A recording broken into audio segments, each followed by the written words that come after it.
My dear. Ulisema mama yako ana shida na shilingi ngapi? 100,000.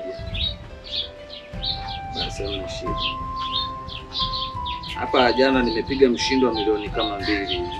Ngoja nimtumie mama yako hiyo 100,000, mambo mengine yaendelee tule basi. Sasa kama una nini sasa simtumie hata 500 ya nini? Kama surprise. Yaani mtumie mama yako 500 kama surprise. Na aliomba 100,000. Basi ngoja na mimi sasa nisimtumie iwe kama surprise au unaonaje? Tuna ngoja nishushie na soda. Jamani hiyo kuyo kapigia hiyo jamani kwa bibi yako.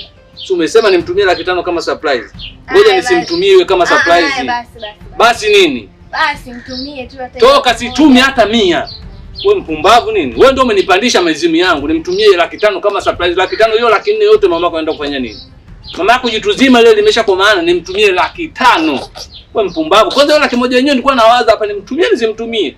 Kumbe kuna surprise, nimesha sahau. Hapa hatumtumii hata 10 ni surprise.